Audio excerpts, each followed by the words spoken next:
Hello, everyone. Welcome back to the Feel Good podcast. I'm Leda. And I'm Umbriel. Today, we're talking about mindfulness practices that take just a few minutes but can make a huge difference in your life. And apparently, Umbriel almost fell asleep during our sound check. So that's our first mindfulness tip. Notice your body and mind. Exactly. Mindfulness is noticing without judgment, and sometimes noticing that you're about to nap at 10 a.m. Over the next several hours, we'll share stories, reflections, and practical tips. Grab a drink, settle in, and let's dive in. Okay, first question. What exactly is mindfulness? Everyone says, be mindful, but what does that mean? It's simply paying attention on purpose to the present moment without judging it. You notice thoughts, emotions, your body, your surroundings, and just observe them. So, like noticing I'm about to eat my 10th cookie without shame? Yes, exactly. Awareness first, judgment later. Give me something I can start doing right now. My favorite is the 3-breath reset. Inhale for 3 counts, hold for 3, exhale for 3. Repeat 3 times. Less than a minute, and it can reset your mind. All right, let's do it now. Notice your shoulders relaxing, your thoughts slowing down, your body releasing tension. I feel like I could do this before every Zoom meeting. Exactly. Or while walking the dog, waiting in line, or making coffee. Speaking of walking, can you practice mindfulness while walking? Absolutely. Even a walk to your fridge counts. Notice each step, how your legs move, the weight on your feet, the sounds around you. Confession. I walk to the fridge a lot, but never really noticed the journey. Maybe I'll start seeing it as a pilgrimage. Perfect. Mindfulness can turn mundane actions into tiny meditations. What about washing dishes? Exactly. Notice water temperature, smell of soap, texture of plates, movement of your hands. That's mindfulness. I tried mindful showering once, ended up daydreaming about vacation. Is that allowed? Totally. Mindfulness isn't about having no thoughts. It's noticing when your mind wanders and gently returning to the present. Mindful daydreaming counts? Exactly. Now, mindful eating. Start small. A raisin, a piece of chocolate, or even a sip of water. Notice the smell, texture, taste, and your body's reaction. I tried that with chocolate last week. Lasted like 10 minutes, but it was the most intense chocolate experience of my life. See? Mindfulness is experiencing life fully. So this can help with cravings too? Yes. Noticing hunger or emotion before eating lets you make conscious choices instead of mindless snacking. All right, work. Emails, deadlines, meetings, total chaos. How can I bring mindfulness there? Micro breaks. Pause for 2 minutes. Notice your breath, shoulders, posture, and your thoughts. Release tension. 2 minutes? Shorter than coffee break. I can do that. Exactly. Small practices, big impact. And when someone emails urgent in all caps, I can pause, breathe, and then maybe cry quietly later. Or respond mindfully instead of impulsively. What about relationships? Can mindfulness help there too? Absolutely. Listening fully without planning your response is a superpower. Notice your emotions and thoughts, gently bringing attention back when it wanders. I try. Sometimes I succeed. Sometimes I'm already thinking about what to eat next. Moderate mindfulness is still progress. Okay, let's talk about sleep. Can mindfulness help with that?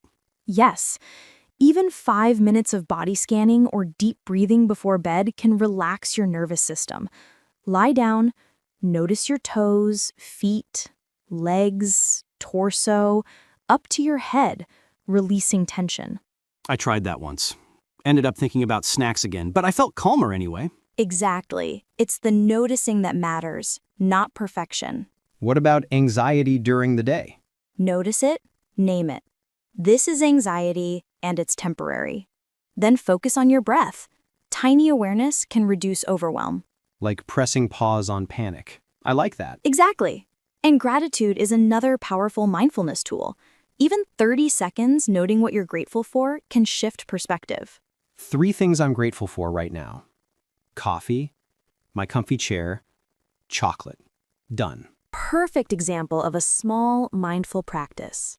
All right, let's continue exploring mindfulness in everyday life, like commuting or errands. Yes, when you're driving, notice your hands on the wheel, your posture, the sounds outside. When walking in a store, notice colors, textures, smells. Even mundane errands can be mindfulness practice. I never thought about noticing the color of cereal boxes before. Maybe I'll start with that. Exactly. Little moments like that can bring awareness and calm throughout the day. What about digital life? Phones, emails, social media? Can mindfulness help? Absolutely. Notice your scrolling habits. When you pick up your phone, ask yourself, why am I doing this? Notice how it makes you feel. You can respond consciously instead of automatically. So I could notice that TikTok scrolling makes me anxious and then stop? Revolutionary. Exactly. Awareness creates choice. Let's talk about meditation. Do I need to sit for an hour in silence to be mindful? No! Short sessions are powerful. Even 1 minute of noticing breath or a 5-minute body scan counts. I like that. It feels doable. Yes, and mindfulness isn't just sitting. Walking, eating, talking, even chores can all be mindfulness practices. What about emotions? Sometimes I feel overwhelmed. Can mindfulness help? Notice emotions as they come, without judging them. Name them. This is sadness, or this is frustration. Observing them makes them easier to handle. Like observing, not drowning. Got it. Exactly. And it helps with self-compassion too. Can we talk about gratitude again? It feels simple but powerful. Yes. Even a short list of 3 things every morning can shift your mindset. You train your brain to notice positive things. Coffee, my chair, chocolate. Done. Perfect. You've started the practice already. Let's keep going with mindfulness in relationships. How can I be more present with friends and family? Listen fully. Notice when your mind drifts. Notice judgments. Bring your attention back. Even small moments of presence strengthen connections. I'll try noticing when I'm distracted during calls and bring myself back. That's perfect. Mindfulness is a muscle. You build it gradually. What about stress at work or school? Pause and notice your tension. Name your thoughts. Focus on breath or body sensations. Short, mindful moments prevent overwhelm. So, tiny breaks are the secret weapon. Noted. Yes, and combine them with gratitude or reflection to maximize the effect.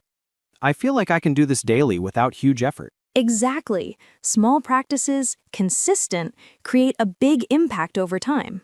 Let's continue exploring mindfulness in creative activities like hobbies or journaling.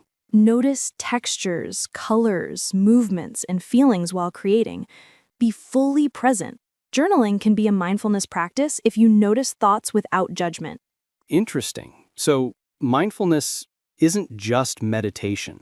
It's living fully in the moment. Exactly. Every moment is an opportunity to practice. Okay, so we talked about mindful eating, walking, work, and relationships. What about exercise? Can running or yoga be mindful too? Absolutely. When you exercise mindfully, you notice your body moving, your breath, and sensations in your muscles. Even a short stretch or a few yoga poses counts. So, I can notice my legs burning during squats and actually appreciate it? Yes, that awareness connects you to your body and makes exercise more meaningful. I never thought about it that way. I usually just grunt and scroll Instagram after. Exactly. Mindful movement isn't about intensity, it's about awareness. Okay, hobbies next. Can mindfulness be applied to things like drawing, cooking, or even video games? Yes. When you're drawing, notice the brush, the paper, the flow of your hand. Cooking, notice smells, textures, and the rhythm of chopping. Even gaming, notice your thoughts, reactions, and emotions while playing.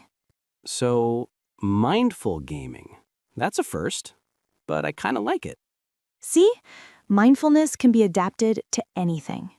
What about managing emotions? Sometimes I get frustrated or sad and just push it away. Notice the emotion instead of pushing it away. Label it. This is frustration. Observe it without judgment. Accept that it's part of the moment. Even if it's rage over someone cutting me off in traffic? Especially then, observing your emotions makes them less reactive. You choose your response instead of being ruled by them. Okay, I like that. What about mindfulness for creativity and ideas? When ideas come, notice them without clinging. Observe your inspiration, but let it flow naturally. Sometimes stepping back and breathing helps ideas emerge more clearly. So mindfulness is like giving my brain space to breathe too. Exactly. Awareness and space create clarity. Can mindfulness help with decision making? Yes. When you notice your thoughts and emotions, you can separate automatic reactions from conscious choices. It makes decision-making calmer and more deliberate. Like, instead of impulsively buying snacks at 2 a.m., I pause and realize I'm hungry or just bored? Exactly. That's a small but meaningful moment of mindfulness. What about mindfulness in nature, like hiking or walking in a park? Notice the trees, the breeze, the sounds of birds. Feel the earth beneath your feet. Being fully present in nature is one of the most grounding mindfulness practices. I love that. I sometimes just look at trees and realize I've been missing out. Yes, nature is always teaching us mindfulness if we notice it. Let's talk about mindfulness and sleep again. Can we expand on that? Yes, mindfulness before bed reduces racing thoughts. Body scanning, deep breathing, or journaling your thoughts can help you fall asleep easier and wake up refreshed. I should start noting things I'm grateful for before sleep. Maybe then I won't dream about work emails. Yes, gratitude shifts your mind from stress to appreciation, calming your nervous system. What about mindfulness during stressful situations? Pause, notice your breath, notice your body's reaction, and label your thoughts and emotions. Accept them without judgment. That creates space to act intentionally instead of reacting impulsively. So, if someone's rude to me, I can pause, notice my anger, and respond calmly? Exactly. That's the power of mindfulness. Can mindfulness improve focus and productivity? Definitely. Noticing when your mind wanders and gently returning to the task improves concentration.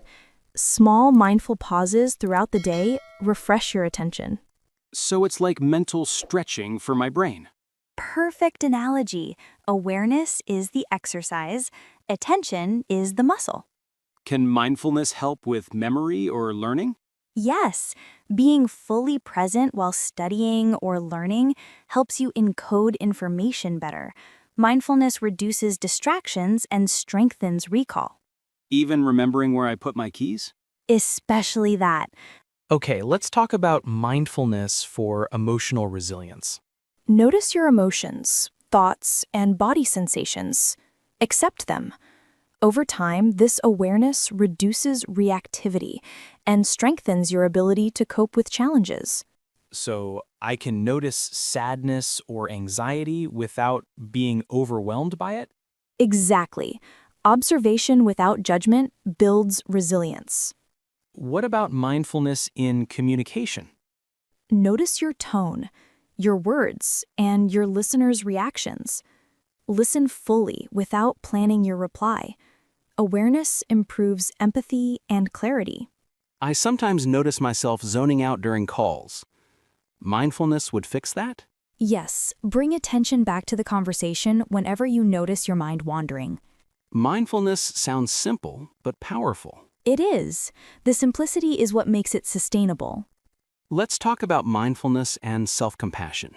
Notice your inner dialogue. When it's critical, acknowledge it, then offer gentle kindness.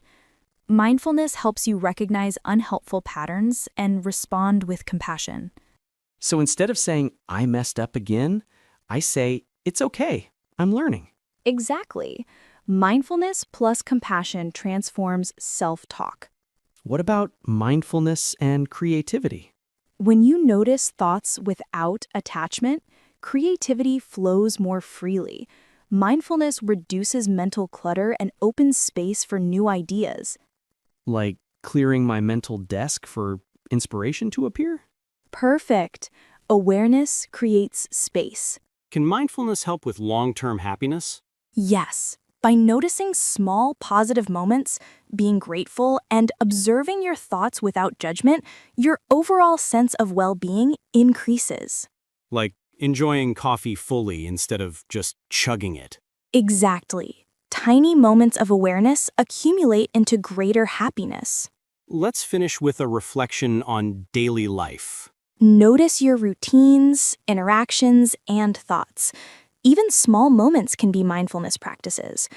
Awareness in daily life is the ultimate goal. So mindfulness isn't just meditation, it's living fully, moment by moment. Yes, it's noticing, accepting, and choosing your response. I feel like I can do this every day without huge effort. Exactly. Small, consistent practices create a big impact over time. Thank you everyone for joining us today. Stay mindful, stay aware, and live fully. Subscribe to the Feel Good podcast for more mindful tips, exercises, and joyful conversations. Tiny practices, big impact. See you next time. Stay present, stay joyful, and stay mindful.